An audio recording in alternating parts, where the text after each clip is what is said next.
today. I guess YouTube had a little update. See, it's tracking my head. That's interesting. All right, so we are live on YouTube and TikTok.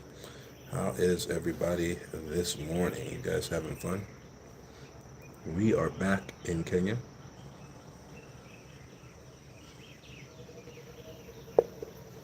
having a great time. China was the bomb. We went over there. We got a lot done.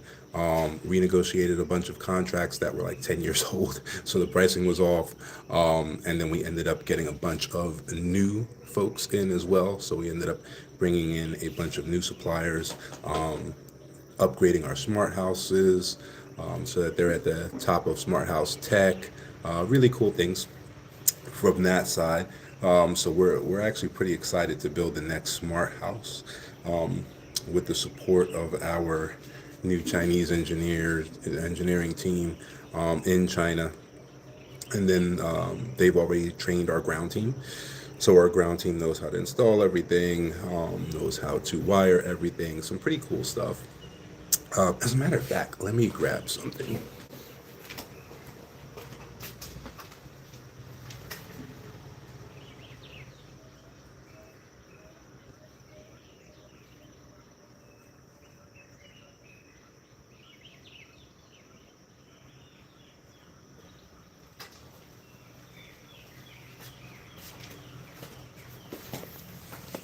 All right, so a part of that training, uh, there are a bunch of essentially samples that came home for our engineering team to work with, and so this is one of them, right? So what this is it's a socket. These will be standard in the smart houses. You can upgrade them in a normal house, in a standard house as well, but it's a socket, right? So there's this rail, and the rail is like protected. If you stick your finger in there or something, nothing will happen to you, right? Because there's no actual electricity going through the rail. The electricity is above and below the rail. And then what ends up happening is you can plug as many adapters in as you want. Let me get this adapter open. So these are the adapters, bunch of different styles. Hey, Bambi, bunch of different styles. Let me show the YouTube guys and show. So depending on which country we're operating in, we use this style, right? Here in Kenya. So what ends up happening? Oh, family's good. Family's good. Thanks for asking. So what ends up happening is you have this. You got the plug, right? Standard plug that we use here. Well, this is the universal. This is the upgraded plug that we use in China, right? Or in Kenya, sorry. So this part, okay, you guys both see that, slides into the slot, and then it clicks, right? That's why if you stick your finger in the slot, there's no electricity going through there, because the electricity is above and below. And when you turn this, it makes the contact. So you can have 1, 2, 3, and you can slide them up and down this as you need to. So it'll slide up and down, so you can have your one here, another one here, another one here, and it can slide wherever you need it to slide. So in a kitchen, like in my kitchen, we're in love with Ninja products. So in my kitchen, there's an ice cream machine, there's a cappuccino machine, there's an air fryer, there's an electric grill, there's a waffle maker, and there's all this, plug-in appliance stuff, right? And so for us, this is just a little one for our engineers to play with and all that. It's like a sample that they used during training, and this one didn't get used. And so it's just sitting around in the plastic.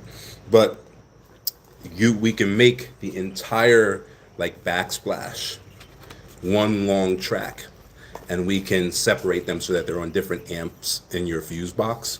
And so then you have this entire track, the entire size of your kitchen, and you can plug and play the sockets and move them as you see fit up and down the kitchen. And if we're going to make one different, like see this one's 25 amp, right? And so since this one's 25 amp and it's a 250 volt, then what'll end up happening is if we need something bigger than that, like if we need a 40 amp, we can actually change the color, right? So like we can have a red one that's for like the oven and the fridge and all of that, and that would indicate that it's like a 40 amp, and we can install that where that needs to be. And then we can have, black ones, white ones, green ones, so we can, customize the color and all of that stuff and make it happen.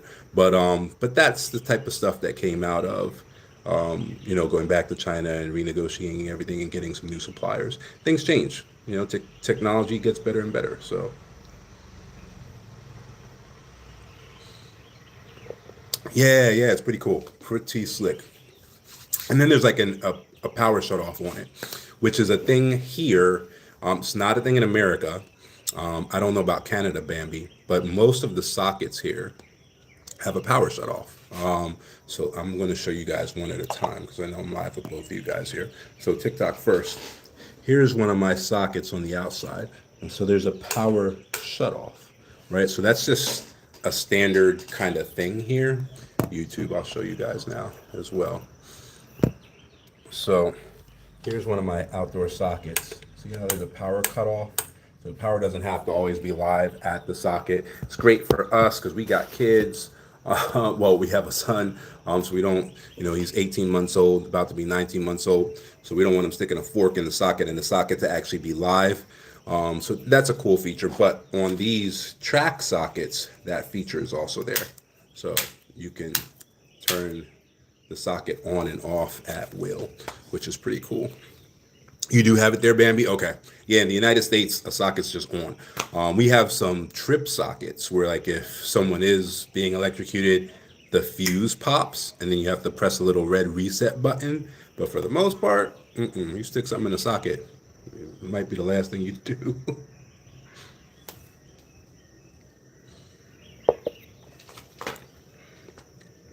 Canadian voltage is the same as US, though, right? You guys are 120.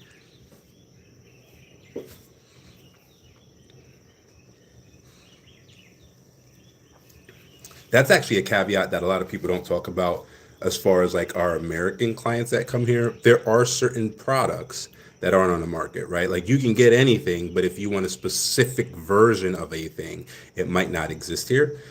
And so what a lot of people end up doing is they'll bring in whatever it is that they want. Like I said, I like Ninja stuff, right? So maybe they'll bring in a Ninja air fryer from Amazon, and then they plug it in and it blows up because it's 230 here, not 120.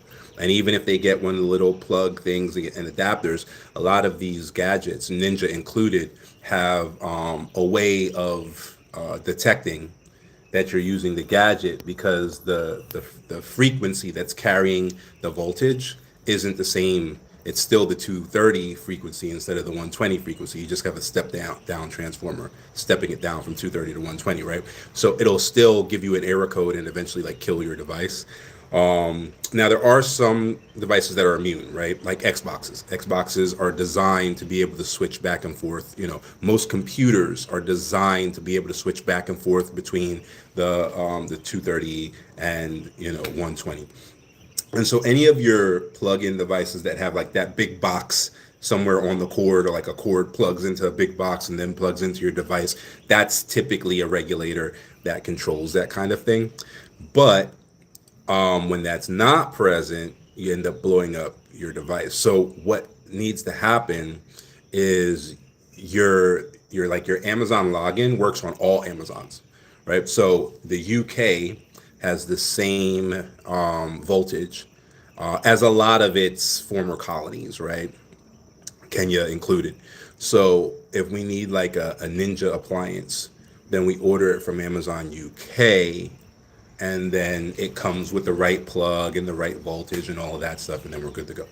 So just on the ground tip for you guys who are thinking about moving and like bringing all your stuff with you when you move and all of that.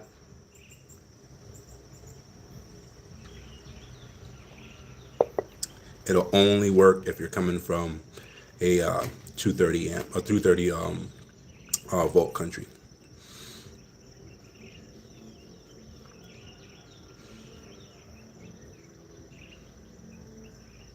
Yeah, definitely. How's it going, Sabo?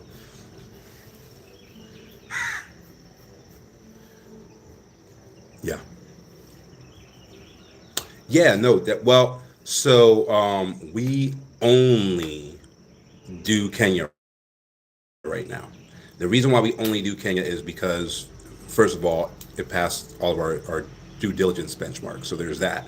But beyond it passing all of our due diligence benchmarks, we have a full law firm here, right? So we own a law firm here. We own a general contracting firm here. We own an architectural firm here, right? And all of these people are licensed here in this country. So we do get that a lot. People, I'm having trouble in Ghana. I got scammed in Nigeria. I got scammed in Tanzania. Can you help me out here? Blah, blah, blah, blah, blah. Typically, we say no because our foundation is Kenya. And then what happens is, like, you saw how we created that pharmaceutical company in Sierra Leone. You're like, I thought you only worked in Kenya. We only onboard clients in Kenya. If you're already one of our clients, then we can go ahead and represent you elsewhere. And that boils down to what's called KYC laws, right? So there are these KYC laws. It stands for Know Your Client. And when you're doing business cross borders, you have to be able to prove that you know your client and that it's not like like some kind of sham, or funds going to, terrorism or organized crime or anything like that. The only way to prove that is to be able to clear the KYC laws. So once you've already onboarded with us, yes, especially our business clients, they typically want to expand into other countries. Yes, if you've been following us long enough, you saw us expand the country into Singapore. You saw us expand a company into Hong Kong. You saw us expand that coffee bean company down into Uganda and then back into Charleston. So yeah, we do all of that, but you have to onboard in Kenya. Right? We don't onboard people for the purpose of doing that. So that's the difference. Good question, though.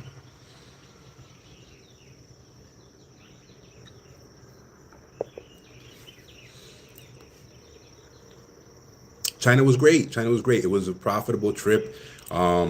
We got everything done. Those of you guys who asked us to do deals for you guys while we were over there and paid, right? The folks that were all talk, we did not remove somebody from our team and have them work for free. We don't have any slaves over here. But you guys who paid for that service, everything should be done. All your reports are done and have been sent back to you. All your contacts have been made. All contact invite emails have been sent back. So if you're not seeing something, check your spam. If it's not in spam, reach out to us. But everybody was taken care of, including us. And yeah, we did a bunch of great deals. So it was a good time. It's a long time. We spent a month there, but a good time.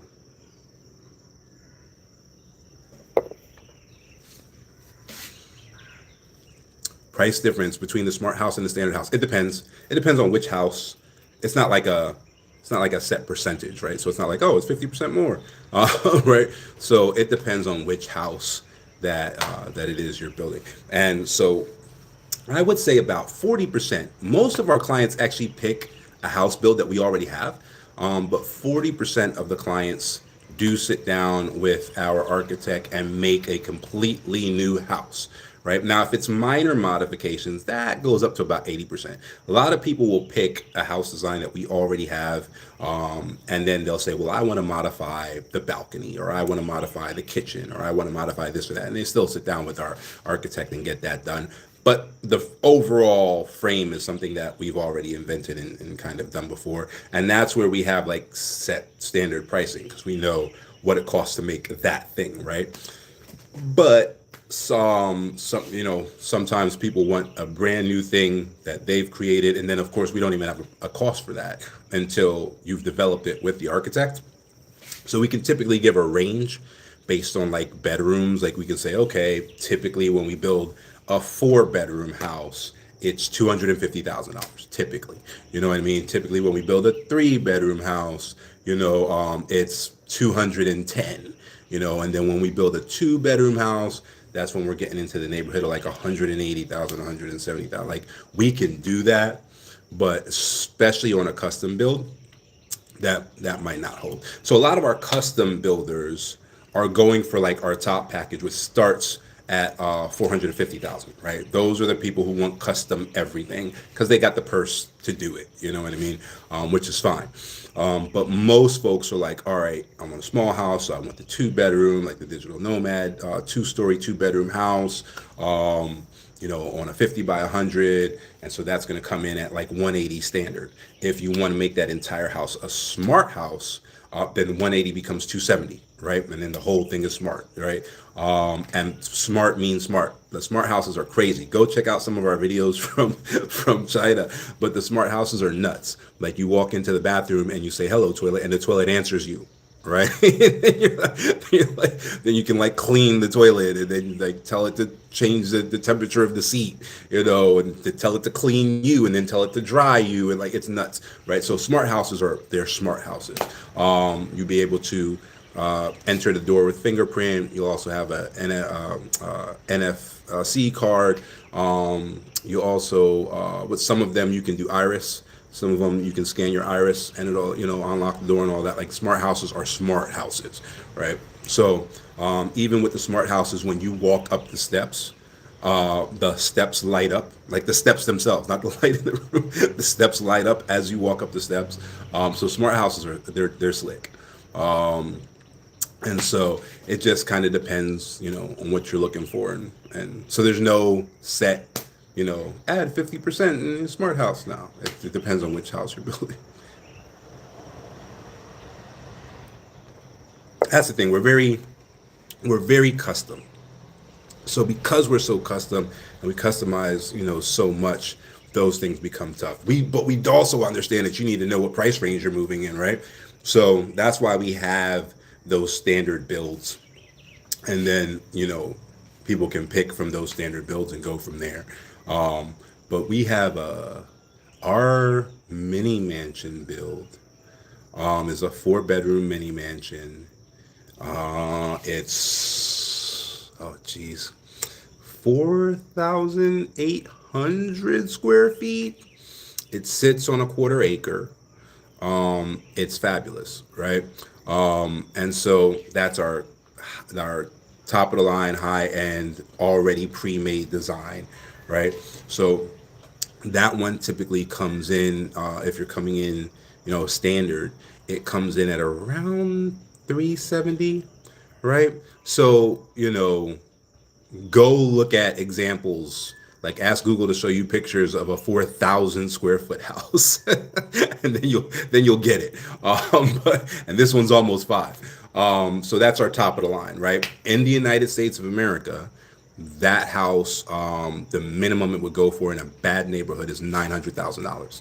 In a standard neighborhood, that's a $3 million house. And if you throw that house into like the Hamptons, and it would fit as a 5,000 square foot house, it would fit in that neighborhood. You're talking about a $10 million house. So that's the difference. That's why people come here. They're not, at least not with us. There are organizations, I guess, that'll let you slum it. With us, they're coming for an upgrade. They're not coming to slum it, in Africa. They're coming for an upgrade in Africa. And so, yeah, that's how that works. Thanks for asking. How does income work? Oh, that depends on you. It depends on your specific situation. We do have a lot of folks that don't have like any kind of custom situation. They don't have like a special business going on or anything like that, right? And their situation is essentially they've been saving for a house, and then they were involved in that nonsense where the companies were paying 200% asking price and all of that old nonsense that just happened in the United States, right? So they were saving money for a house, tried to buy the house, and like Blackwater, or BlackRock was like outbidding them, and so they couldn't get a house, right? And so then they found us. They designed their own house for a fraction of the price and all of that. And so then it's the same question, right? Like, okay, we have the money to buy this house, we have the money to do the immigration, we have the money to come over there, but while we're waiting for dual citizenship, those people who are interested in dual citizenship, we can't work. Now, people who are not interested in dual citizenship, they can get an investor permit, they can work, whatever. But these people, they wanted dual citizenship, so they couldn't work. So what do we do, right? So what we were able to do for them was actually create passive income that will last the next 20 years, right? That costs about $75,000, $80,000, somewhere in that range, right? And what it ends up being is we ladder extremely high interest rate bonds, right? Now, typically, a bond is low interest rates, like low returns, but super safe. The safer an investment is, typically the lower the return is, right? That's the way that works. All right. So bonds, which are super safe investments, are typically super low interest rates. But one of the beautiful things about developing countries like Kenya, right? You guys should definitely Google this. Kenyan tax exempt infrastructure bond, right? A Kenyan tax exempt infrastructure bond. That Kenyan tax exempt infrastructure bond, the ones that we got these folks into, had a guaranteed ROI, guaranteed by the government, of 18.46%, right? The S&P 500 on Annum gets about 10%. So double the U.S. stock market, right? They're getting double the percentage return on the U.S. stock market, and then we buy, and it pays out in 2 payments per year. That's how the bonds work here, right? So you get 6 of them, and you get 6 of them at $1 million local currency, which is why you need that 70 to 80,000, right? You need 6 of them at $1 million local currency, and that way every single month you're getting a substantial payout, right? Now it changes because every month the interest rates are different, they go up and down. So you got 2 shots, right? So if you're looking at January and June, let's say, and when January comes up, it's 11% guaranteed ROI, and you're like, 11%. I'm better off rolling the dice on the S&P 500 because sometimes you get 12% there, sometimes you know whatever. That might be true. So then you wait, and then here comes June. Now, in June, you have less of a chance to wait, right? Because now this is the second bite at the apple for those 6-month payouts, right? So here comes June. You got to look at what the percentage is. Now, could you wait another year? Sure. If you have some money to survive on, we had a group that they took 3 years to get all their bonds. Like they had a threshold. Everything needed to be above 15%.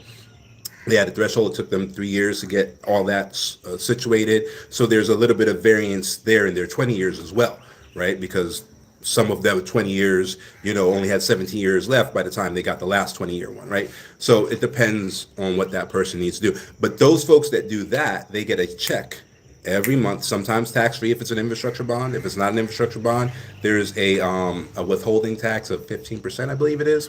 And every month they get a check from the government, and that's what sustains them, right? So they might be making a 100,000, a month. And the average Kenyan lives on like 20,000 a month. So you're getting 100,000 a month or more, right? Just off of these bonds that you stacked for about $80,000, dollars. So the numbers are actually the same thing there everywhere, right?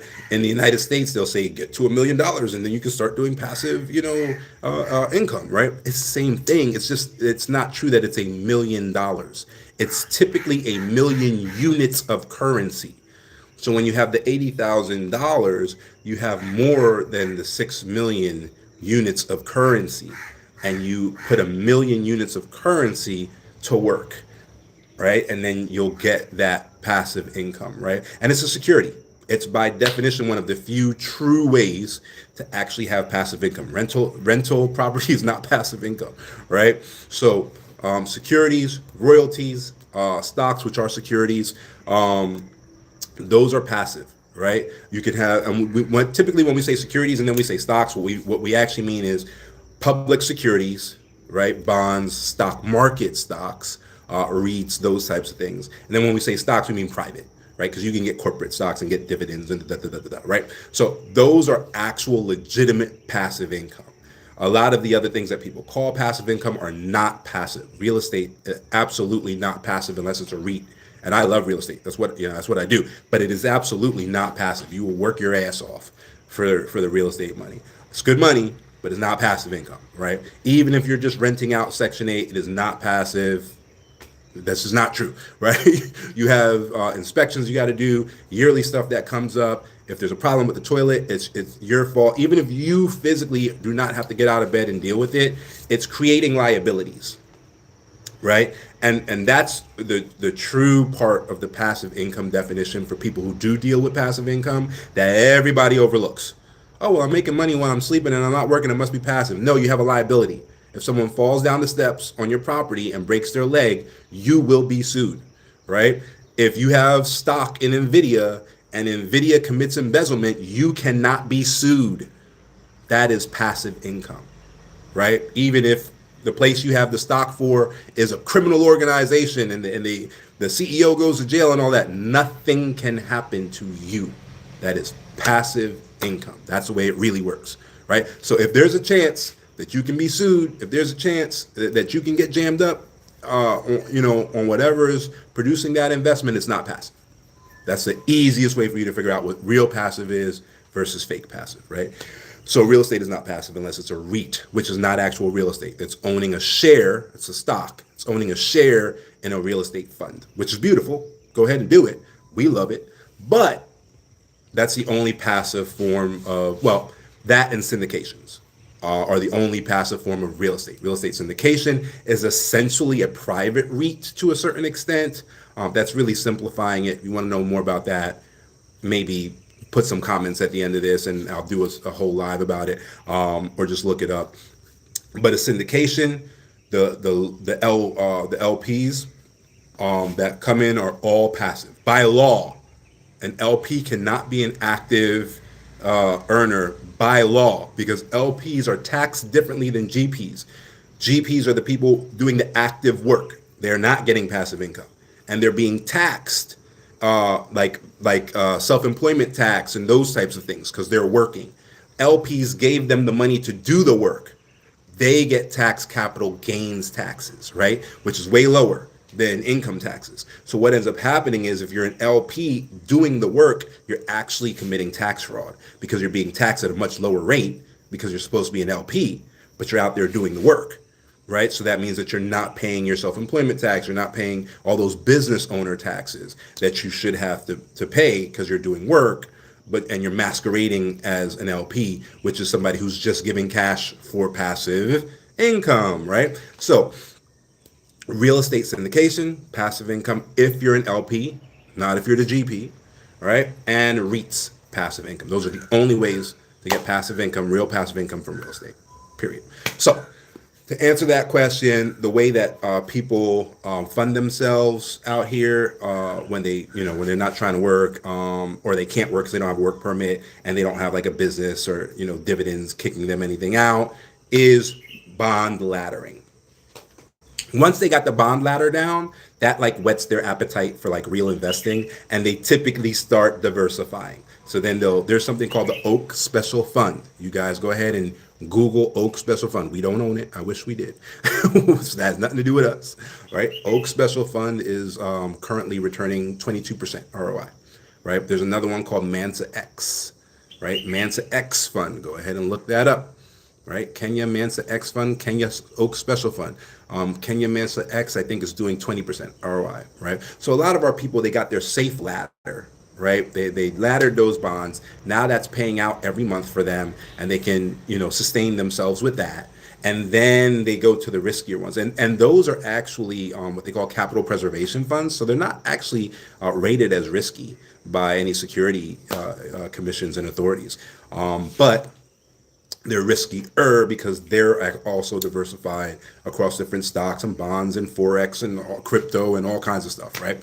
But a lot of people, they'll go out and diversify into those things after they're safe with the bond laddering. So that bond laddering is the answer to your question. That's typically the way our people take care of themselves while they're out here. It is not possible in all countries.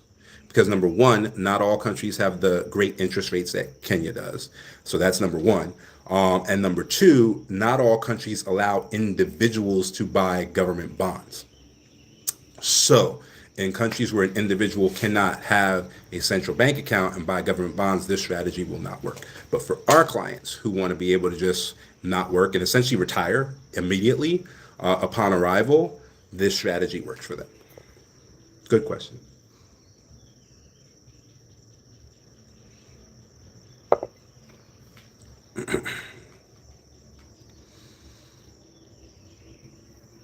Why? I'm not sure what that means. Why China have Are you trying to say why did we have to go to China? Medici 50. Yeah, I'm not sure on TikTok side. I'm not sure what that means. Just rewrite your question and I'll definitely try to answer it as best as I can.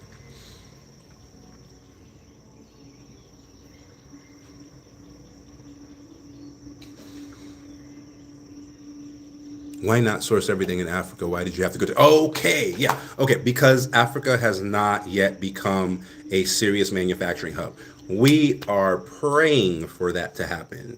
Our first, like the first thing we did when we came here decades ago, literally, was we pointed out that at the time, I think it was, I want to say it was a 0.5% of black-owned businesses were in manufacturing. Right now, at the last census, it was 0.86% of black-owned businesses were in manufacturing and production, right? And so what we were trying to do back then was partner, with African manufacturers, manufacture everything here. And this is when AGOA started. AGOA now has expired, right? The AGOA law has now expired. They're looking to bring it back, and it seems like it has bipartisan support, so it should come back. But when AGOA started, we were like, listen, AGOA means no taxes, right? It means no import tax, no tariffs, no none of that, right? So we can actually undercut Chinese pricing by developing things in Africa, right? And our community is so risk averse. It's so difficult to get black folks as a community to start investing in things. Like we'll do things like boycott whatever, right? But then when we boycott them, we don't redirect the funds. We'll boycott Starbucks all day long, and we'll boycott Target all day long, but we don't redirect those funds anywhere. And so it's really, really difficult to get us to emulate the Chinese, to get us to emulate the Jews, to get us to emulate even the Arabs, who they have their distribution hubs in countries that are friendly to them, right? So there's distribution hubs, in Dubai. There's distribution hubs in Qatar. There's distribution hubs in Israel. There's just definitely distribution hubs in China, right? And these things pump out to the Chinatown, right? To the Jewish community centers, to the Arab communities, to all of that. They have that connection back to their own manufacturing and their own production, right? So if we had that, then we wouldn't have to go to China. We'd be able to do it here in Africa, and we believe that that's coming. Fortunately, it's just not here yet, so that's why we had to do that. That's a good question, though. That's a good. You would think that we would be able to just source everything here. Unfortunately, that was not the case. Good question, though.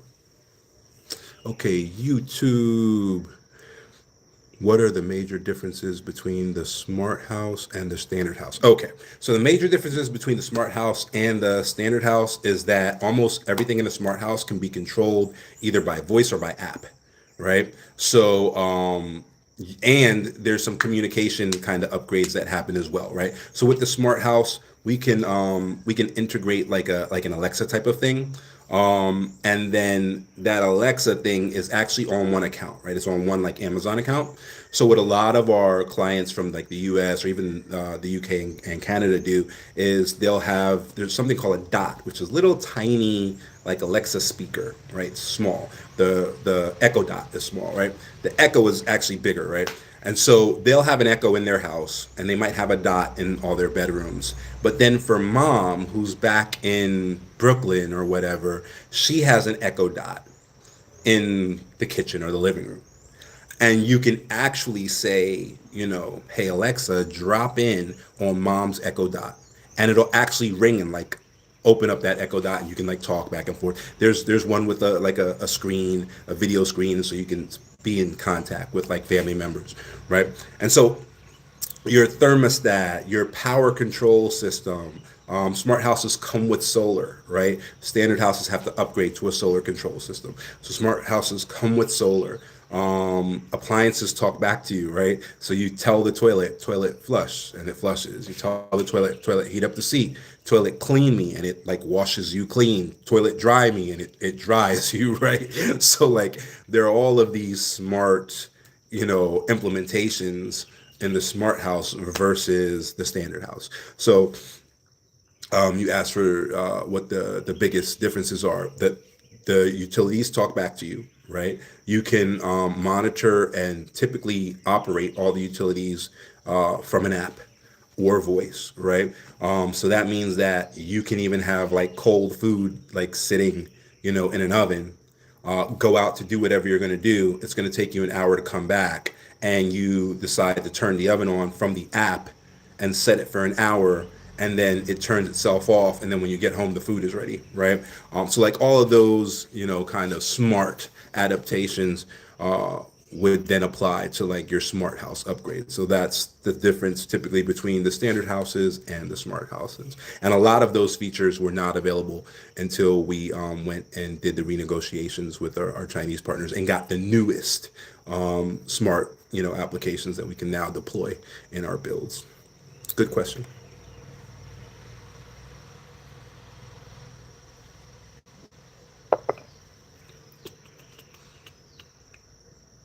Hey, Mysterious, how are you?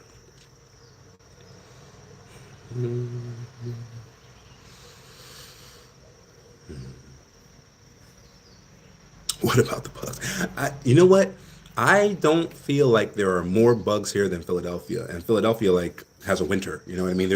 It's summer all year round. Where I am, there are places in Kenya that get cold, and there are even places in Kenya where you can go and deal with the snow. You can't live in a place that has snow, to the best of my recollection, but you can like go up Mount Kenya and like actually have a snowball fight and all that stuff. So, but where I live, it's, tropical all year round. You see the palm tree back there, so it's tropical all year round. And to me, I don't detect any more like flies or mosquitoes or anything like that than I did in Philly. So one of the things that happens with us, actually, I can show you here. I'm actually at one of the places where we put clients who are awaiting their houses to be built. So I'll show TikTok first, and then I'll show you guys in YouTube. So you can see our windows are always reflective. So this is a window. You see the side of the window. It looks like a mirror, but it's actually a window, right? But you see there's no mosquito net because this is a local build. We didn't build this. So because of that, if the window's open, you're screwed, right? The bugs are coming in and all of that. That's one of the things. Oh, I'm sorry, YouTube. Let me show you. So that's one of the things that we focus on, is that we build things based on our standards, right? Because our clients have our standards. And we build for anybody. So like a lot of local clients will come to us too because they want those standards. But all of our places have the mosquito nets. They have mosquito nets at the door. They have multiple dooring, right? So that you can open your door without having to open the mosquito net. It's like what we would call a storm door, in the Northeast. So we have those on our builds. There's a lot of let air kind of circulate through your house so your house doesn't get like moldy and dank and like whatever. So in a lot of the local builds, there are almost like cobblestones with openings, right? So, and I can't even show you one from here, but there'll be stone designs with like openings in them that literally let anything into your house, right? So like birds can fly through these openings in the stone. It's wild. So we don't do that. Or even if we do that to allow some sort of circulation in that way, there would be a mosquito net that blocks that out. We typically don't do that though. That's something that somebody has to ask for specifically. We typically don't do that. We just create circulation with the AC system, which again is something that a lot of people don't opt for out here. So you can buy, a ready built house at the same price, maybe, or a little bit more sometimes.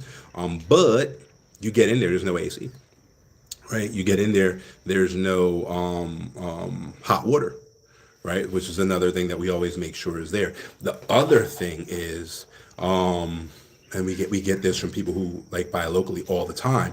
There'll be a solar hot water heater, right? Well, on a cloudy day, you still don't have hot water, right? So for us, we have solar hot water heaters, yes, but all of our solar hot water heaters have an electric backup. So no matter what kind of day it is, no matter the middle of the night, you want to take a hot shower, you get a hot shower, right? So just dumb stuff that we consider standard sometimes isn't standard, right? This is like Caribbean weather out here where I live personally. So a lot of the locals are like really really cool with cold showers because it's so hot. Might be 80 degrees on the daily, and then it goes up. I don't think it's ever really hit 100, but it goes up to maybe 95 or whatever on the high side. I never experienced it lower than 80 on the low side, right? So a lot of local folks are really really cool with like, oh, a cold shower. That's great. I've been in 90-degree heat all day. Most of our people are not for that. Like where I come from, it doesn't matter if it's been 110 all day. You're not clean if you took a cold shower, right? That's not necessarily true. It's just a cultural thing, right? We're like, we need that hot shower to feel whatever.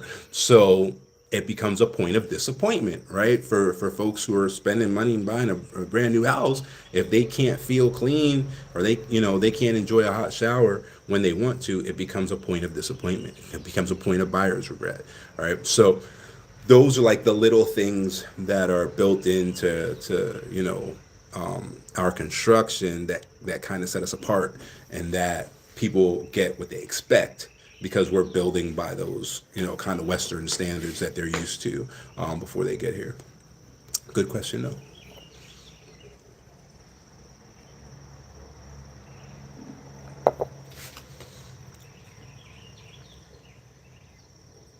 I've heard you say that Kenya is the best. What is that supposed to be statistics? Do I have to back that up? Right. So I've never actually said that. I'm really, really, really careful about that. What you have probably heard me say is that Kenya was the best place for us. I'm very, very intentional when I talk about those things, right? And that's based on whatever your goals are, right? I see like I'm in little Facebook groups and stuff like that, and I see that ridiculous question all the time: which country in Africa is the best country?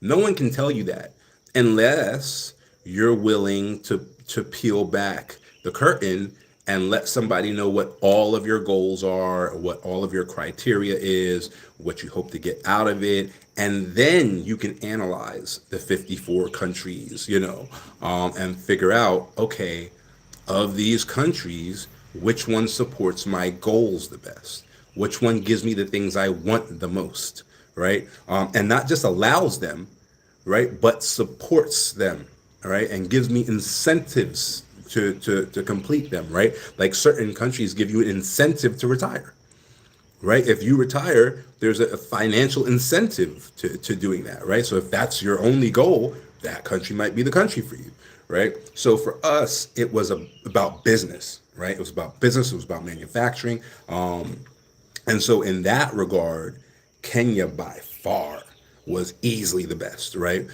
There was a international ranking, a global ranking called the Ease of Doing Business score, right? It's an independent ranking. Go Google it, right?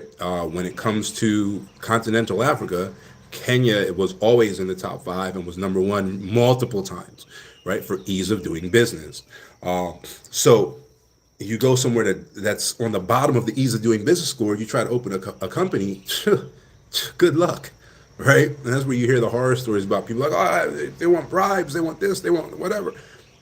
These horror stories come from systems that are not really set up for foreign investment, which is okay if foreign investment is not your thing, right? So this idea of someone can point to any country and say, this is the best country, that means they're a fool. Point blank, period, right? There is no best country. There's only the best country for you. And the only way to know what the best country for you is for you to know what your goals are and then to do due diligence backward against that goal, right? A lot of people are like, oh, visit first.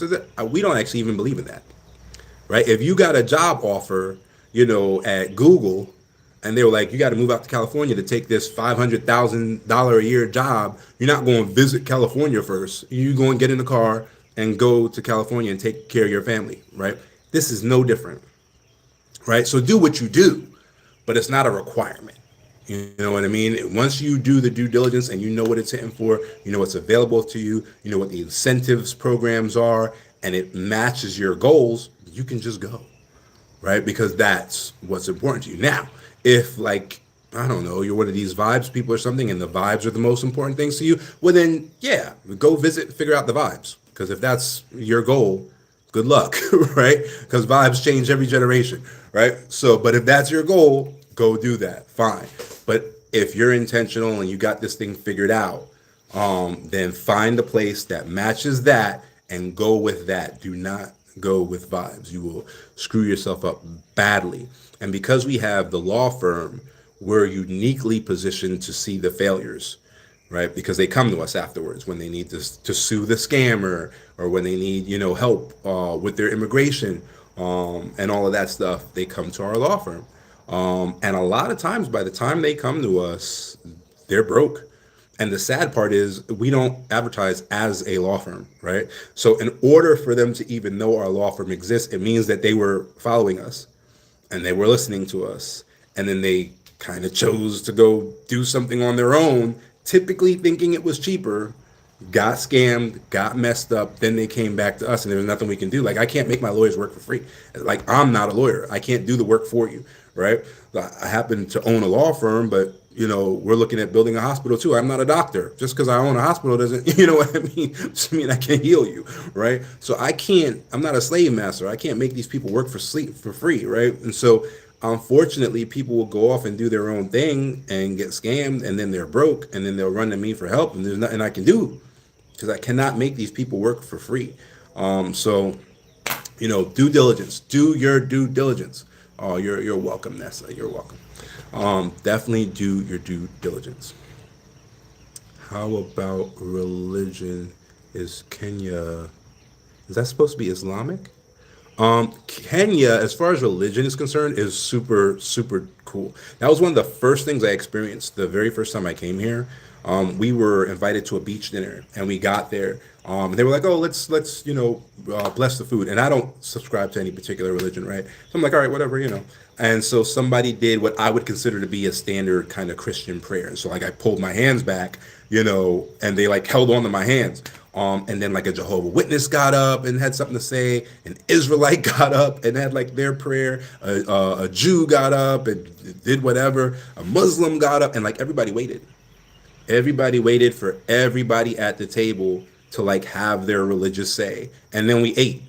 And it was like mind blowing to me, right? Because typically spaces in America are like one or the other, right? Like typically, like you're in a Christian space, or you're in a Muslim space, or you're like whatever. But they definitely ain't waiting for 10 people to pray over the food. Like, you know what I mean? And so when I saw that level of religious tolerance, I was like, wow, there's something special happening here. Because in the countries surrounding Kenya, that doesn't, like, you don't see that in like Tanzania, or Burundi, or Uganda, or Rwanda, like no. So there is something special in Kenya as far as like religious tolerance is concerned, if that's what you were asking. Look at your question. There's quite a bit of spelling errors that I'm not actually sure what you're saying. I typically won't point out a spelling error if I can understand what you're saying, because I'm dyslexic, so I'm not spelling police, but I'm not sure what you're saying.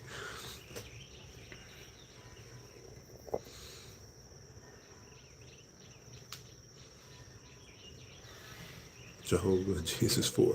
How's it going?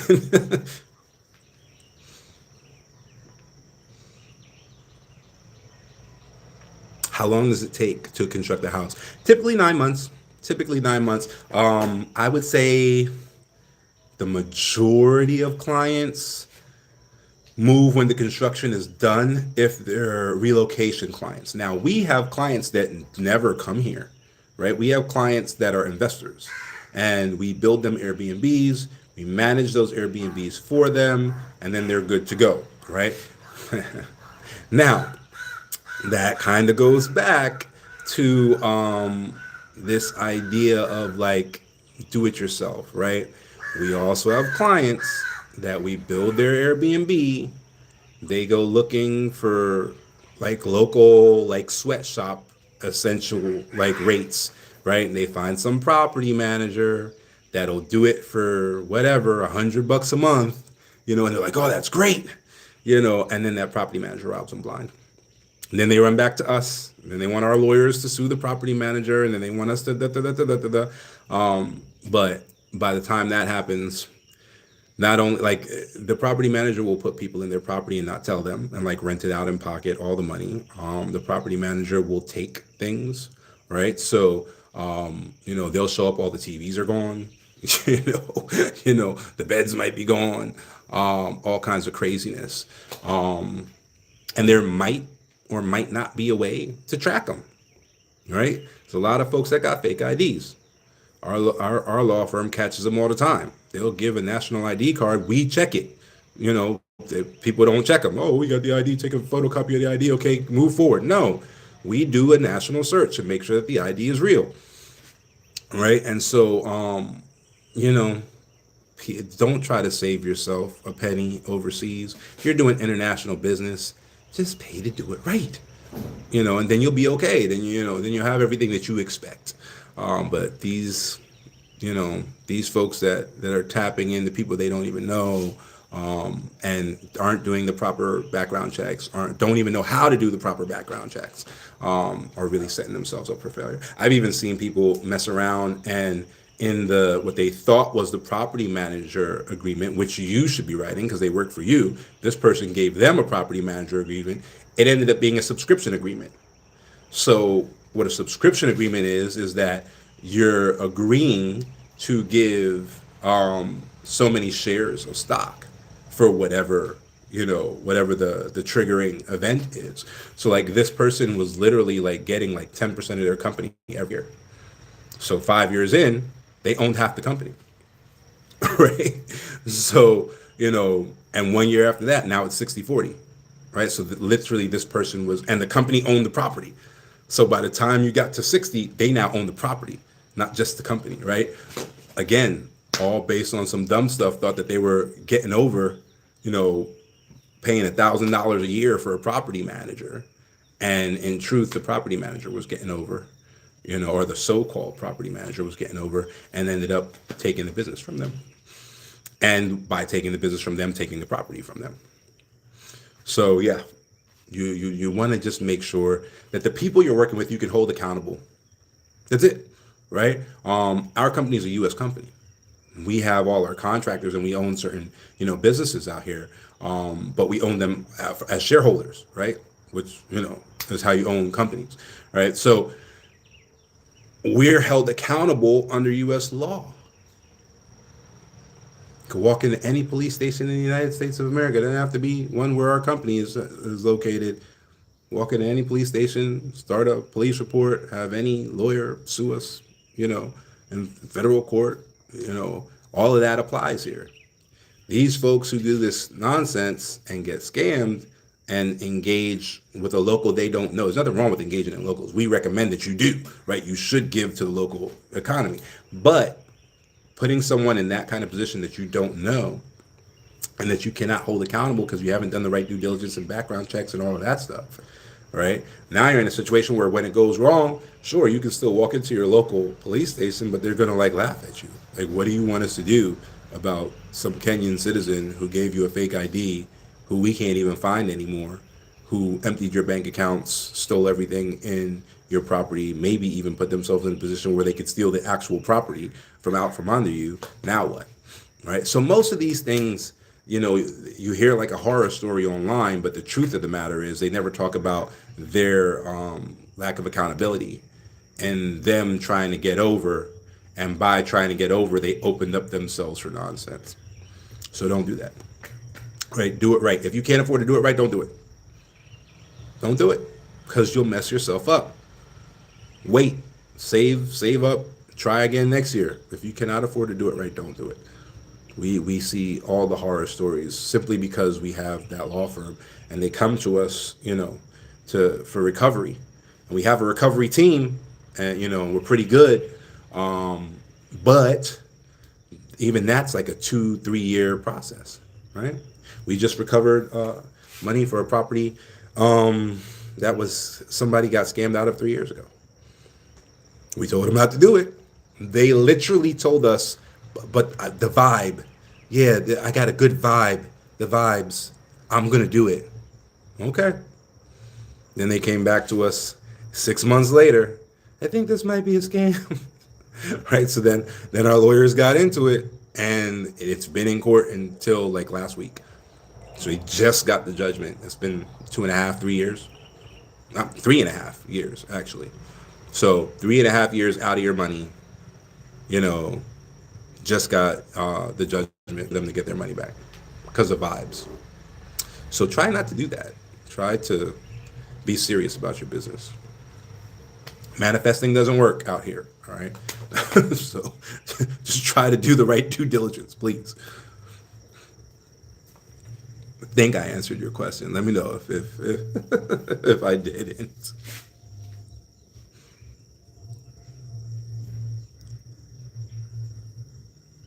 I'm a Muslim. Can't deal with interest. Okay. Are there financing options? I don't know what that word means. Okay. So I think you're saying there's something in Islamic religion or lore that doesn't allow you to deal with interest.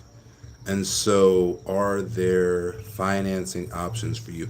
I am not certain. I know there is something called it's like a Islamic bank account out here.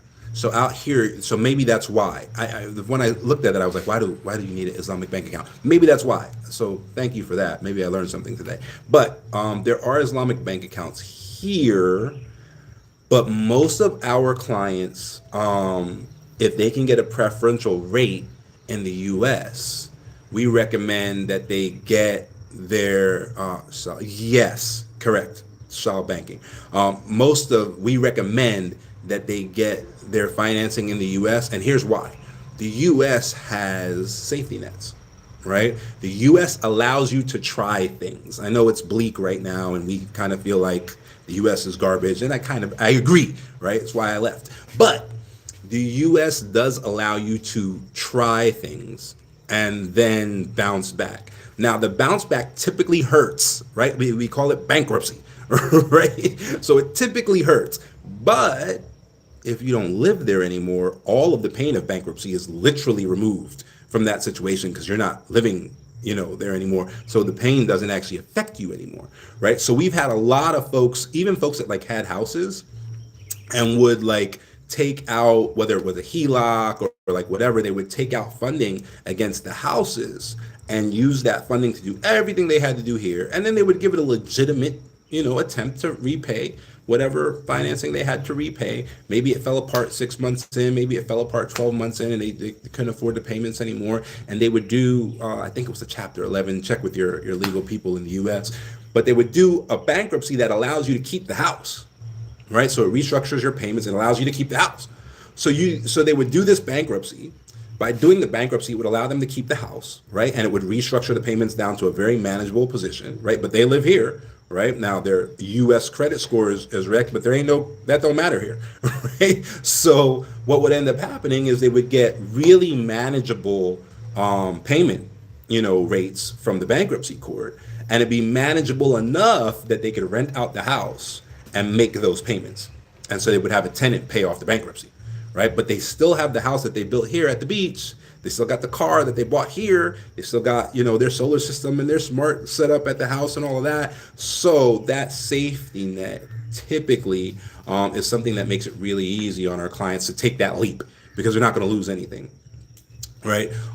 So as far as that shawl banking question, I don't know if that exists in the United States. It does exist here, but most loan products are better in the U.S., even if just because of the bankruptcy, right? So that ends up being your backup plan. That ends up being part of your strategy. Our current president in the United States has done 5 or 6 of them, right? So bankruptcy can be a strategy that you keep in your back pocket so that you can afford to do everything. And if it all falls apart, you can still, we've never had a client that said it cost them more than $1,600 to file bankruptcy. Because bankruptcy lawyers know that you're broke, right? You know what I mean? Like you're filing bankruptcy, so it can only cost so much, right? So yeah, that's typically something that people just keep in their back pocket. Typically the interest rates are a bit better in the U.S. But you're saying that it's an interest issue. So, like, again, I don't know if this even applies to you, but that's typically what we tell our clients as far as financing. Finance in the place that has the bankruptcy, court. And during COVID, it was like amazing because all bankruptcy court was online. So they were attending bankruptcy court from here. So that's definitely the best way that we have seen as far as being on the ground, watching people do it. That's definitely the best way that people have done it with a bit of peace of mind, because they'll give it their best effort, but if it fails, then they'll turn around and have that option, which is exactly what bankruptcy is. Like, you're not supposed to like purposely, you're supposed to give it your best effort, and if it fails, which most times it does, statistically speaking, then the bankruptcy bails you out. So that's kind of the purpose is like, well, if you know that statistically speaking, 75% of all people who try a business fail, why would you ever try a business? Right? Well, America's answer to that is, okay, try, fail, bankruptcy, try again later. Right? So that's the way it's supposed to be used. Right? So, a lot of folks, it makes more sense for them to go ahead and get US financing and then, come here on that. We do have a partner for the folks that like can't access financing, to get them into that place. And it depends on where they are in life.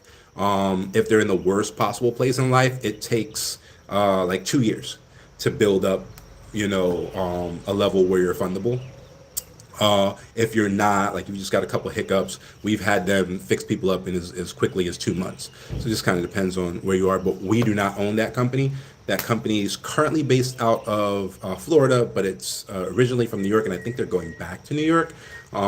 So it's a U.S. company, and we can definitely put you in touch with them if you need, help getting financing going. All of the companies that we put you in touch with will always be U.S. companies, so that you can hold them accountable, so they cannot run off with your money and there's nothing that you can do about it. That's what happens when you deal with a foreign company, right? So, and sometimes you can hold foreign companies accountable, but you need to be able to even figure out whether they're a real company or not. Where's the database that lets you know if that foreign company is a real company? How do you look it up online, right? How are you sure that even if you ask for a certificate, that the certificate's legitimate? What does the certificate look like? How do you know what the certificate looks like, right? So it's one of those things. If you're a U.S. company, even if you're not a U.S. citizen, you can go online and just look them up. Every state has a name search, right? But definitely, if you are a U.S. citizen, you can hold them accountable. You can look them up. You can make sure they're legit and all of that stuff, and hold them accountable. You can check the Better Business bureaus and all of that stuff and see what they're about. So everybody that we refer people out to are typically U.S. companies, and that's for accountability purposes.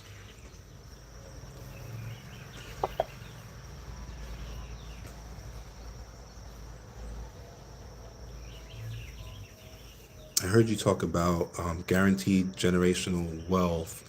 Um, how can you guarantee generational wealth? Oh, that's easy. Yeah. So just Google compounding, right? You can also Google compounding return on investment, but you might get like some advanced stuff that whatever. Just Google compounding and see what the principle of compounding is. Our generational wealth projects are guaranteed because of time, just point blank, period. Generational wealth programs are for the next generation. They are not for you. The way that we screw up our generational wealth plans in the United States is we try to get rich and then leave those riches to someone else. And that's our generational wealth plan, right? It's selfish. It's not a generational wealth plan. It's a you come up plan, right? Our generational wealth plans are real. And so what ends up happening is it can be the dumbest amount of money, right? Typically, the smallest amount that makes sense out here is like $389 at the current exchange rates, right? I know that's a weird number, but it's because of the exchange rates. But that's typically, but you could literally put in $100, all right? And then that $100 would compound over 60 years. Now, over 60 years, $100 might end up being, I don't know, $150,000, right? But it's something. especially if you're one of them people who ain't never seen six figures in your life. To be able to leave six figures to your grandkids is still something. It's better than nothing, right? But but what ends up happening, I'm gonna get right to you, orchestrated. I see your question. Let me answer this one first. But what ends up happening is, like, I'll give you a perfect example. We had a client last year. They were newlyweds. They had no children. All right. They took a tax return, a joint tax return, which ended up being like $3,200 and something dollars. All right. And they set that up in an offshore trust, which is how we do it. And they allowed that to compound for 60 years. The projection on their compounding, which is a government guaranteed, look this up, Kenyan infrastructure tax exempt bond. They got a Kenyan infrastructure tax exempt bond from last year, February. So if you look that up, you'll see that the interest rate on that bond is 18.46% every year. That means every 3 years their money doubles. All right. So, it's 3 years and, like, I don't know, 3 years and 4 months or something like that. But 2 years and 4 months, that 3,000 is 6,000, right? A little bit after that, it's going to go up again. It's going to double again, right? 3 years and 4 months, it's going to double again. Hold on. TikTok is challenging me. All right. It's going to go up again, right? So every 3 years, 4 months, that money doubles, all right? So they set their grandkids up, who don't exist yet, by the way. They don't even have kids yet. This is where the planning comes in. They set their grandkids up to have $15 million in the next 60 years, government guaranteed, right? And that's all handled by the trust. It benefits them not. They get nothing. It's generational wealth. Okay, so that's how that works, and that's why it's guaranteed. Okay, orchestrated. Hi, I'm interested in a tiny, small home under 600 square feet. Jesus. Will that be an option in the future? I suppose it could be. All right, so here's the thing. Are you Kenyan? Because typically, and the reason I'm asking that is because typically we have the immigration services bundled in, right? So you're not Kenyan. Okay, so you need immigration, right? So the immigration services are bundled into our prices, and certain conversions are bundled into our prices. What do I mean by conversions? I mean your driver's license will be converted to a local driver's license without you going back to driving school, right? Also, sometimes, like, the car purchase is also bundled in, depending on what it is that you're doing. So the issue becomes, yes, can smaller houses make smaller, investments and smaller amounts of money? Yes, sure they can, but that don't change the price of the land, and land can only be sold in certain sizes, right? So there is a size called a 40 by 60, which is like, I think it's like a 16th of an acre. But not every county allows 40 by 60s because they're so small. They almost feel like it's unfair. So the standard size is a 50 by 100, which is an eighth of an acre, right? And so it becomes, so everything's bundled in, right? So it becomes weird if the house is too small. The house might cost less than the land. You know what I mean? So is it possible? Yes.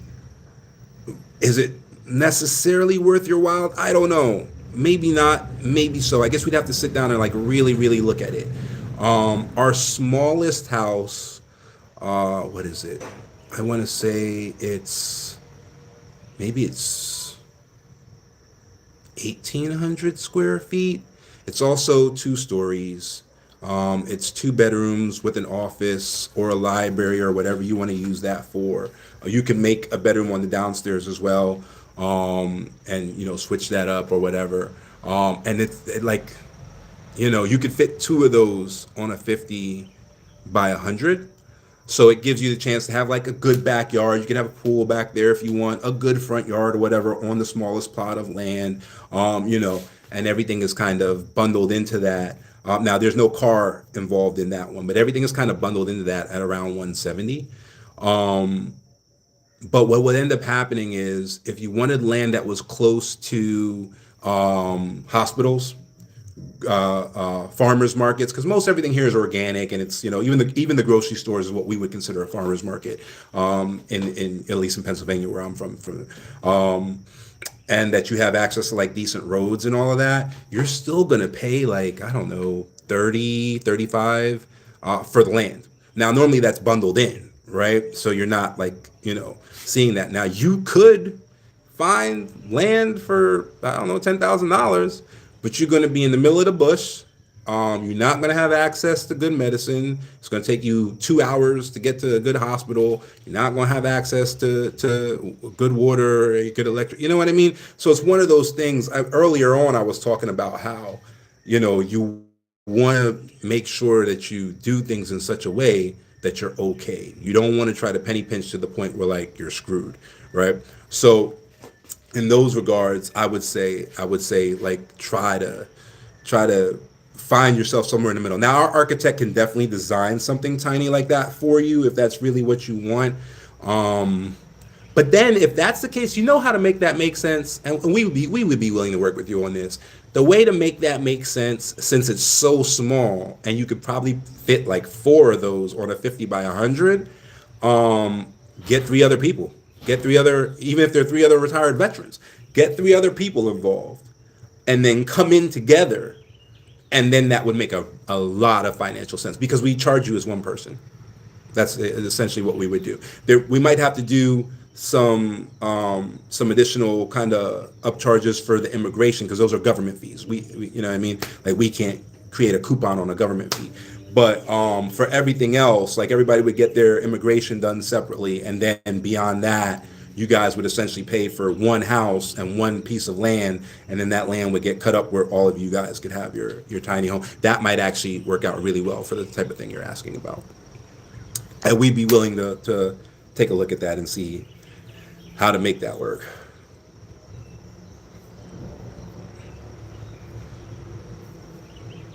What kind of food? Kenya's, I want to call it a melting pot. It's really an international hub. It's not a melting pot. It's really an international hub. So last night I had Korean, right? I think I'll probably have Italian today. So yeah, definitely. All kinds of food. My wife obviously cooks. She's Kenyan. My wife cooks local food. So I eat like ugali and skuma wiki and stuff like that on a daily basis. So like, yeah, you can eat whatever you want. I think the only thing that I haven't seen here, no, there's Mexican here. Yeah, there's Mexican here. There's even a Cuban restaurant here. so, so yeah, and everything. Food wise, you don't have to worry about that. I followed you under my old account. Glad to see you're still going. Hey, thank you, thank you. Yeah, it's a good time. It's a good time. Karibu, Kenya.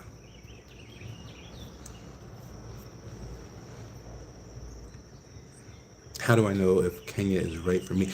You have to know what your goals are, because maybe it's not right for you, right? So you have to know what your goals are, and then you go backward from your goals, right? So if your goals are you want to do business, then absolutely, Kenya is probably in the top 5 countries.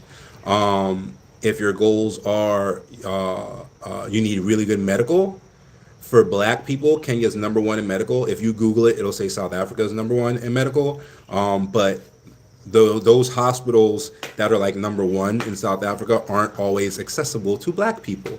So if you're Black, Kenya's number 1. And so it just really matters. Now, let's say you want to do a intellectual property firm, right? You want to do an IP firm. South Africa's better than Kenya.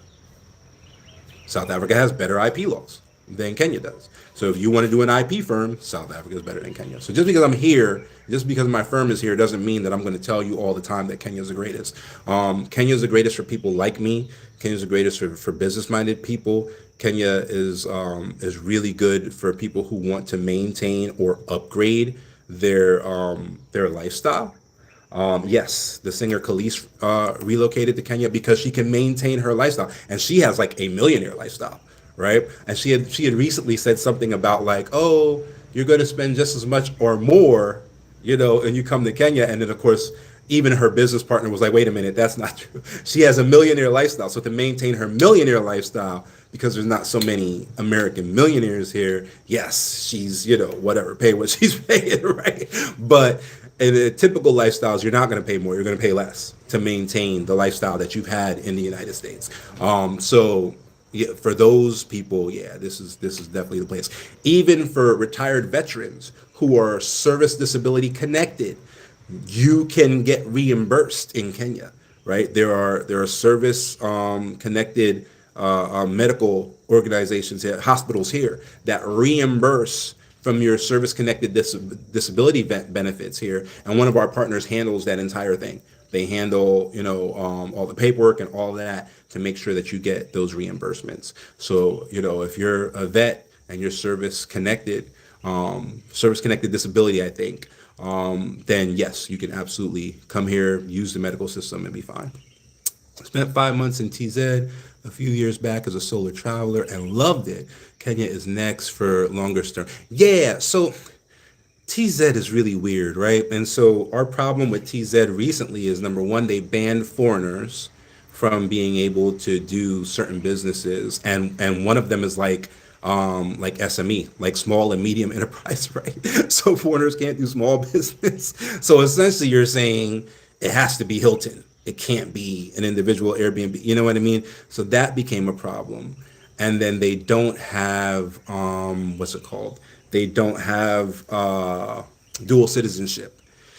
And then they've made it now so that, because there were some people who were like, all right, fine. They gave up their U.S. citizenship, bought land in Tanzania and whatever. Now they changed it so that if your kids aren't Tanzanian, because it used to be like a loophole, like your children could inherit your land because they're your children. But like if they went to the United States or something and got U.S. citizenship, they could still inherit it because their father was whatever. Now they got rid of that. So now the government comes and takes your children's inheritance because your children went to school at Harvard. You know what I mean? So like Tanzania is, I don't know what's going on with them, but from my perspective, they're off the beaten path. Yes, FMP for vets. Yeah, definitely. Yep. You can definitely get that done. And we have like an organization that we work with that just makes it easy. Like you ain't got to do nothing. and the CEO of that organization is a vet herself. So she's living very well. Oh yeah. She's living good. Oh yeah. Khalees is that same CEO of that organization I'm talking about. Khalees is one of her shareholders. So essentially, we're in partnership with Khalees. So yeah, she's living real good. Definitely keep following her. Cool peoples, and that's what it is. There's a handful of like legitimate relocation services out here. There's us, there's Traverse Culture, and that's it. As far as like that we can go ahead and publicly say, they're legitimate, and that you should use them and nothing will happen to you and they're accountable. That's really it. And Khalees is a shareholder of Traverse Culture.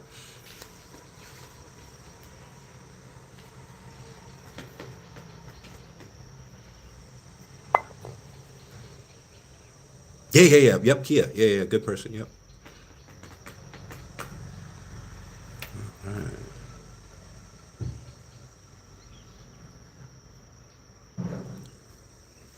Some members of your live haven't completed the heart me.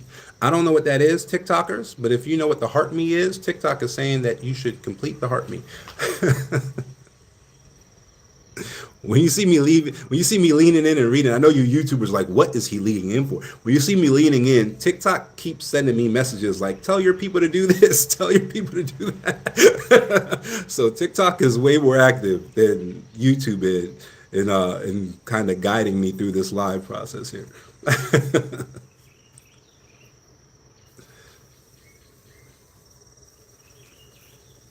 Right. Hey, Dr. Steve, how are you?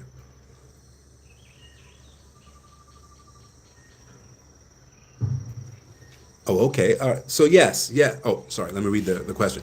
Um, Sorry, there's a second question.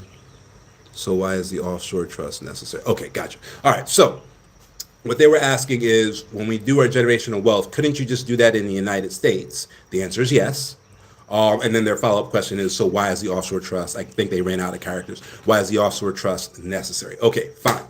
Yes. The first answer is yes. You can compound money anywhere. So the answer is yes. All right. Here's the issue.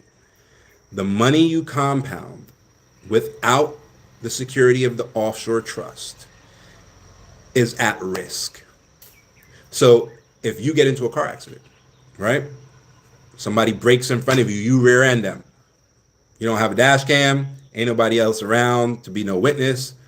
You rear-ended a car, it's your fault, right? Insurance says we don't care what you're talking about. It's your fault. You rear-ended the car. They sue you. They win. Your coverage doesn't cover the amount that they sued you for. When they start looking into your assets, they will find the money that is compounded, and they'll take it, right? Even if you use a domestic trust, that judge can what's called penetrate the trust. That judge can say, I don't care about your domestic land trust, your spendthrift trust, your dynasty. I don't care. Go in there, get the money, and give it to the person you just rear-ended. So now the generational wealth is gone, right? When you use the offshore non-grantor trust, which means that you can't touch the trust. If you can touch it, your creditors can touch it. Period. I don't care what anybody who's selling your trusts is telling you. If you can touch it, your creditors can touch it. Period. So you use a non-grantor trust offshore for the kids and the grandkids. That trust will never benefit you. Stop trying to find loopholes, ways to use it. No, create a new trust for that. You can create other trusts for you. That's okay. Just not part of your generational wealth plan, right? So your generational wealth plan is called non-grantor. You want to know why? Go to the irs.gov, go in the search bar, non-grantor trust, and you will know immediately why that is important, right? So it's going to be a non-grantor offshore trust, and it will the law firm will be the trustee, not you. The kids will be the beneficiary or the grandkids, not you, right? And that money will keep on accumulating until the time that you set up on something called the trust deed. That's how you control it, even though you're not in it. You're the one who wrote the trust deed, right?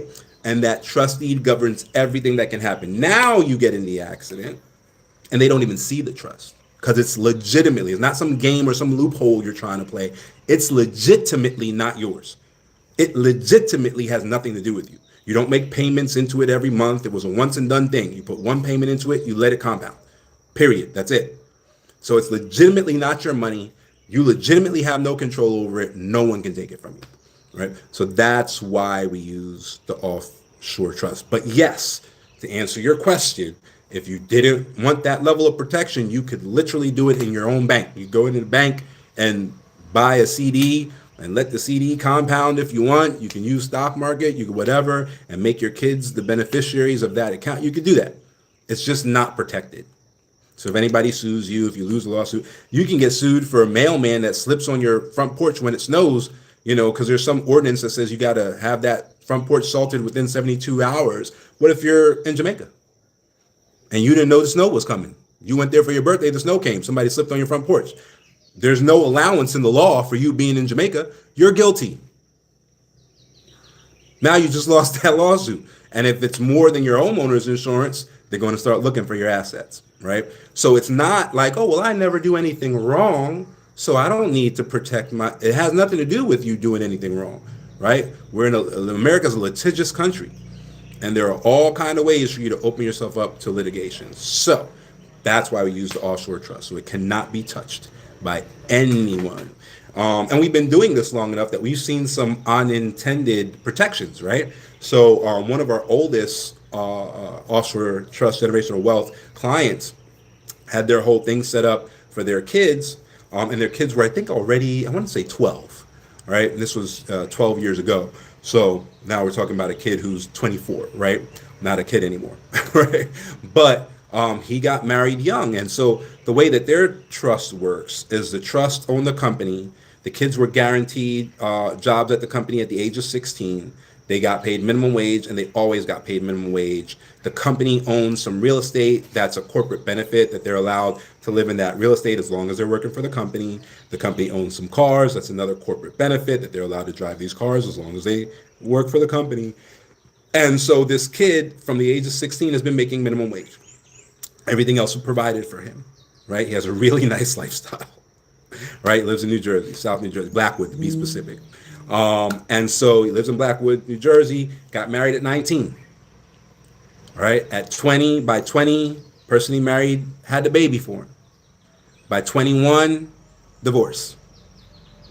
She thought she's getting half the house. She's getting the car.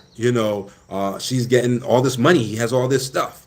When the courts went back and looked at it, from the beginning of him working, he has made minimum wage. He doesn't own the car. He doesn't own the house. And it's not something that he did as a reaction to marriage, because if you do that as a reaction to marriage, the court can disregard it. They can say it's a sham. This is something his parents did when he was 12 years old. So when she saw that he was going to keep the mansion and he was going to drive the fancy cars because they're not his, and she couldn't touch them, and that her child support was based on minimum wage, so she was going to get paid $50 a month, she literally gave him the child and ran away. Completely unintended consequence of having that generational wealth set up. It saved him from someone who targeted him, right? They targeted him based on his lifestyle at such a young age. And she was like 4 or 5 years older than him. So she literally targeted him like, whoa, this like kid is living nice, driving nice cars, got a nice, 5-bedroom mansion, whoa, let me attach myself to this. And because everything was owned by the offshore trust, and it had been created, by the generation before him, it wasn't something he created to try and, protect himself from her. There was nothing the courts could do. And when she saw how protected he was, she literally just walked away. So there are unintended, benefits sometimes from setting up these generational wealth plans. We also had another one. Most of our clients have what's called a bloodline clause, which essentially just states that there needs to be a DNA test at birth, right? Not a paternity test, a DNA test at birth that connects the child back to the founder of the trust, right? And then that's how they get access to being included in the trust. Right. So a lot of people are like, well, I ain't cheat on nobody. They get in their feelings. Right. So we've had females who were part of the trust family have the baby. They're like, oh, well, I know this baby came out of me. So we had one client whose daughter had the water broke. I forget the name of it. Pre-prom. They had pre-prom. So the water broke while the baby was premature. They did an emergency C-section, rushed the baby off, took care of the baby, brought the baby back. Well, now the baby is out of distress. So now the DNA test can proceed, right? So the DNA test proceeds. They come back and says, this man is not the father of the child. But guess what? You're not the mother either. So during the excitement of the pre-prom, they ended up switching her baby with another preemie. So we were able to correct that immediately. Both preemies were still in the hospital, right? Because they're preemies. So we were able to correct that mistake immediately.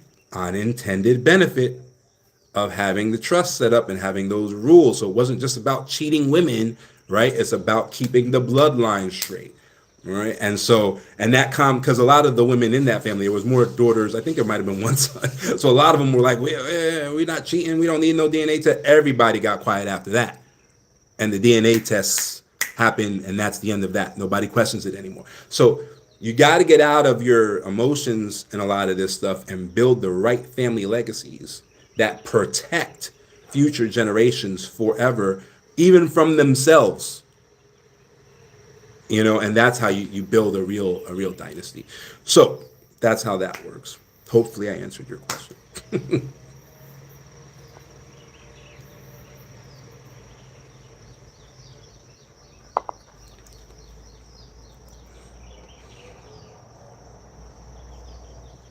I was just about to ask what's the difference between you and other relocation services, but that answered it. Yeah, we own a law firm.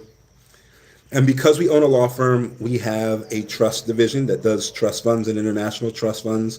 We have a securities division that does security law. And so we're able to set up those situations where you have passive income for the rest of your life and all of that stuff. So that is the difference. The difference is we own a law firm. No other relocation service here owns a law firm.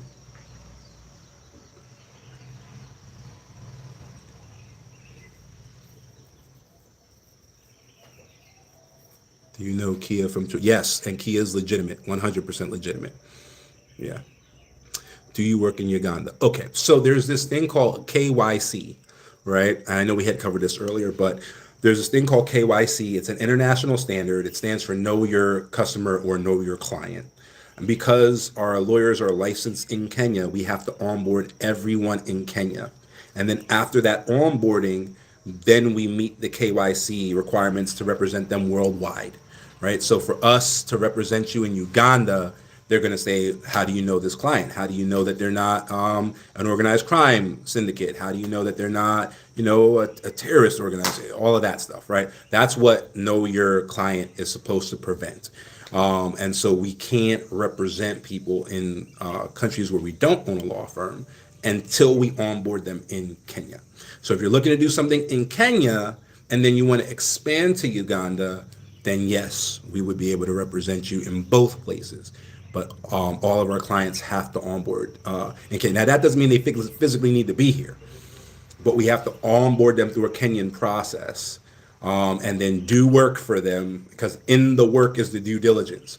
So when we show the work due diligence chain, that's how we show, like, yes, we have a copy of your passport. Yes, we ran your driver's license. Yes, we have a copy of your signature, right? And a power of attorney document, and so we know what your signature looks like. We know what your passport looks like. We've had meetings with you. Like, we know our client. We've done our due diligence to know that you're not a bad guy. And then we can, represent you anywhere. So we typically say that we only do business in Kenya, but what that means is we only onboard business in Kenya. We've set up pharmaceutical companies in Sierra Leone. We've set up family offices in Singapore, Hong Kong, Vanuatu, Seychelles, and Mauritius. We've set up coffee farms in Uganda, and vanilla bean farms in Uganda, which Uganda has really good grade A vanilla, which a lot of people don't know. And so, yeah, we can do things in other places, but we have to start in Kenya.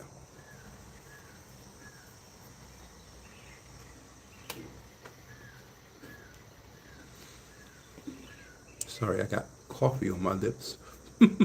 So the, y'all didn't tell me that the latte foam was on my lips. I didn't just put it back, did I? Okay.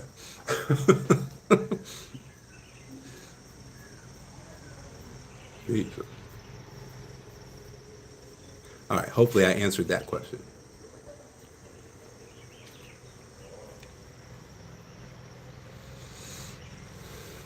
I saw you calling for medical experts. Is that medical experts? I saw you calling for medical experts sometime. Oh, yes. Okay. So this is Diaspora Freedom Initiative. I do own other companies.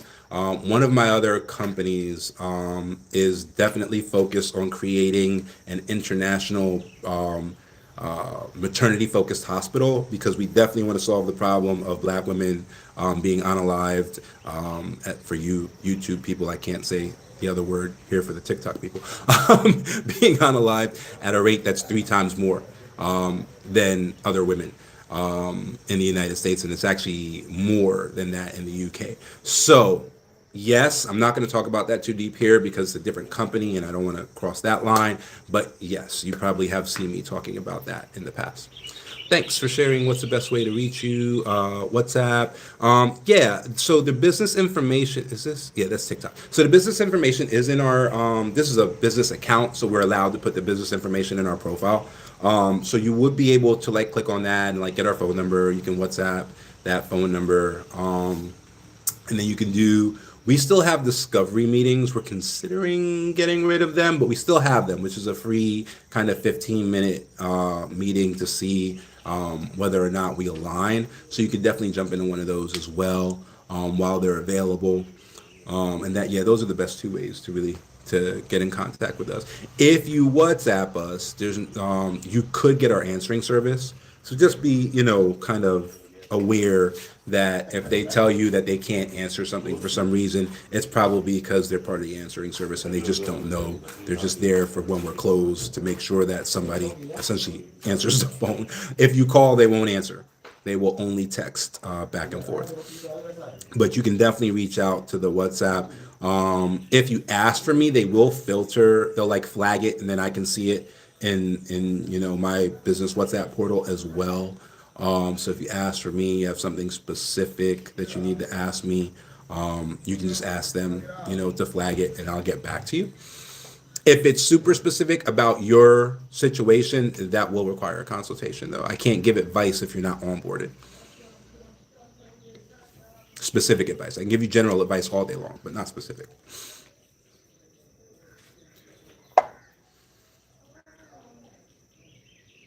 Right, right. The legalities. Correct. Yeah. Correct. I can give you general educational advice all day long, but specific, then I would be giving you specific legal advice or specific, you know, advice on this endeavor. And then that I can't do unless you're onboarded.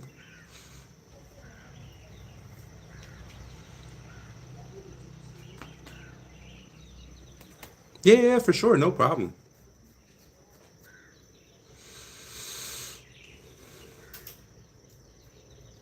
Do we work in the Caribbean? No, not yet. You know what? It's really hard. I looked into it. I got peoples in Grenada, right?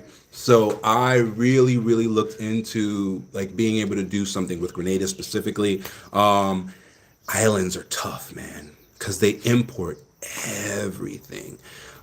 So it's really, really difficult to make things like cost effective. Like the houses that we build here for 170,000, we went and did a bunch of due diligence to be able to do it in Grenada. We looked at Jamaica just because everybody kind of knows Jamaica. We looked at St. Lucia. We looked at Petit Martinique. There was somewhere else. Oh, St. Thomas. The cheapest place for the exact same house that we do for 170,000 here, it would cost us $560,000 to build that same house there. The cheapest place. There was one place where it was $1 million. We're like, what? So, yeah, it just doesn't make sense yet. Hopefully that changes in time. But for right now, Caribbean doesn't make sense for us, for our business. But yeah, good question though. We did think about it.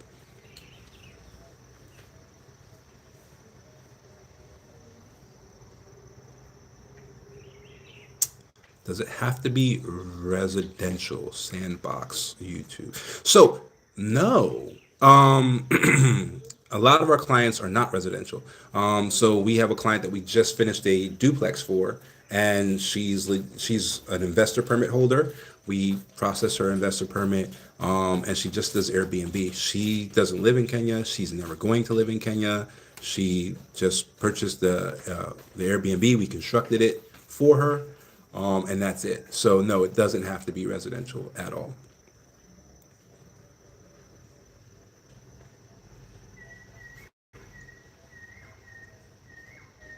What about industrial? Yeah, no, we do factories and all that as well.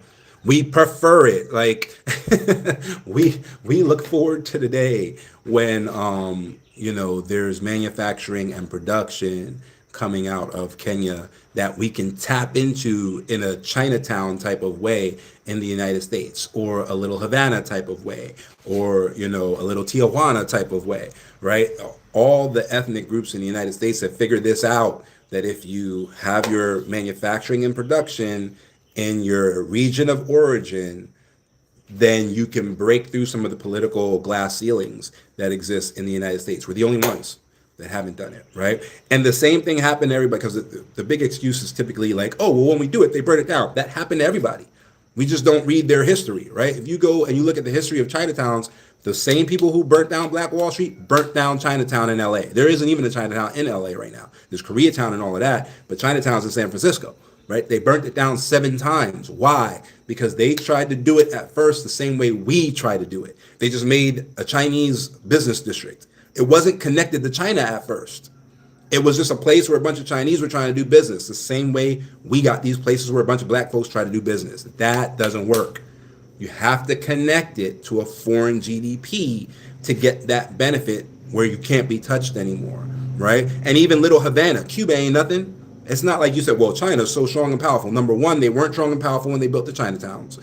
Number two, There's little Havana, there's little Tijuana. Are we afraid of their militaries? Are they so big and powerful, Cuba? No, it's just about being connected to a foreign GDP. It has nothing to do with the power of the country you're connected to. That's all you got to do. It's been a 100% winning strategy over the history of the United States. It's never failed, and we just won't do it. So we got to get it together, right? We got to get it together. The tragedy of life is that we get old too fast and wise too slow. And that's just been our problem. So yes, we would love to see more and more and more and more manufacturing versus relocation and even Airbnb, because if we can get to the critical point where we can set up those Chinatown-esque backed commercial zones in the United States, then we can see something happen for Black people en masse. But let me jump off the soapbox. I hope I answered your question.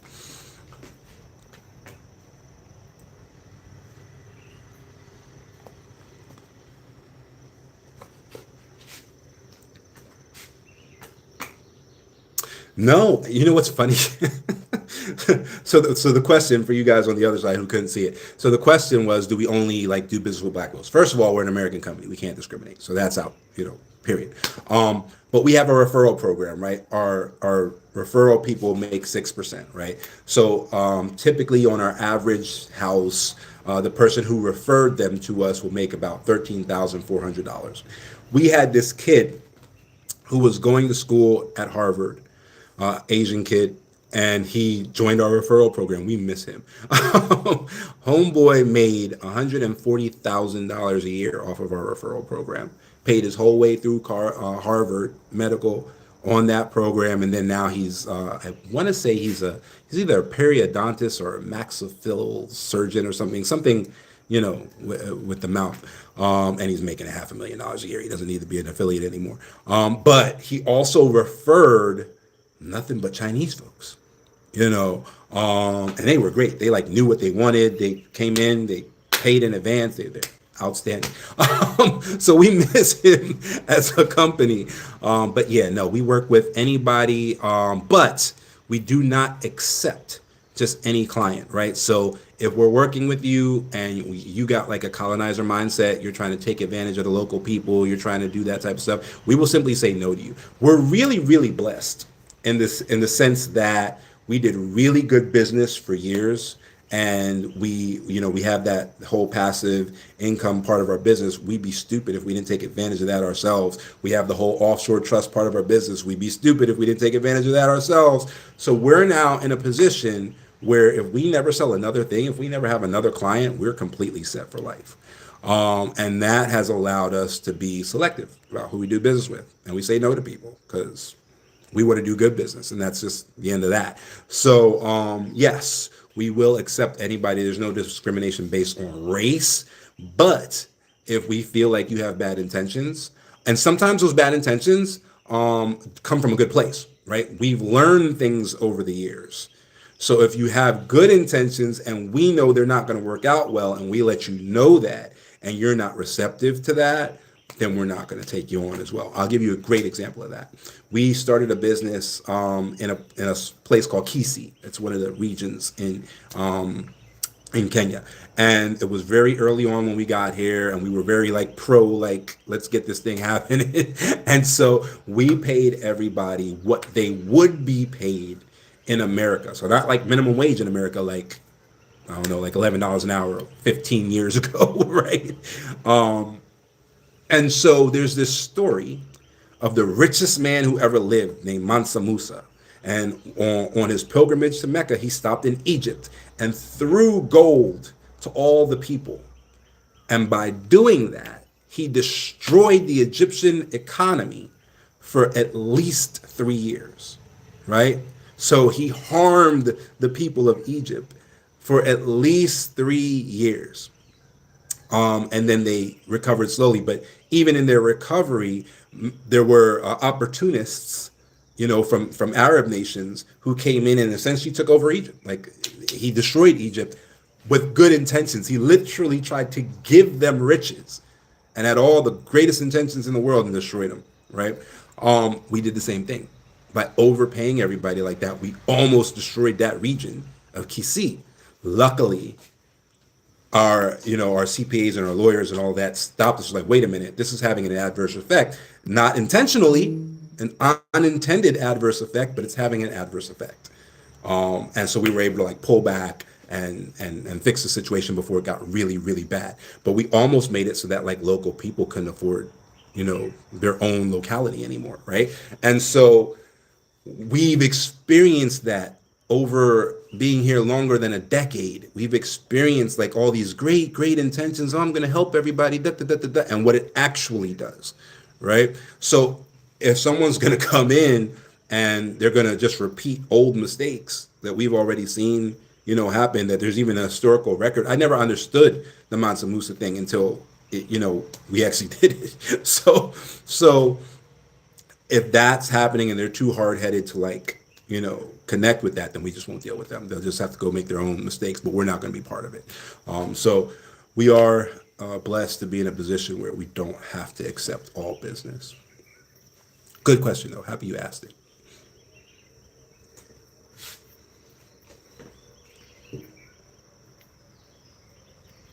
All right, if I missed your question, please go ahead and give it back to me. You guys are YouTube, you guys are TikTok. And so while I'm looking at one, I might have missed the other. Please don't think that I'm, ignoring you. But if I missed your question, go ahead and ask it again. We've been here for almost 2 hours. So I'm going to call it if you guys have no more questions. And it looks like you guys are good. I'm going to give it a couple minutes. It's hot out here. I like it though. That's why I moved to the beach. But I haven't had breakfast. So it is 8:30 Kenya time, 8:28 Kenya time. So if there's nothing more, I'm going to go have breakfast. Looks like we're good. Just drop a one in the chat if you're like still typing something and you want me to wait. But other than that, I think I'm going to call it. All right. Looks like we are good. Thanks for hanging out, guys. And I will talk to you later.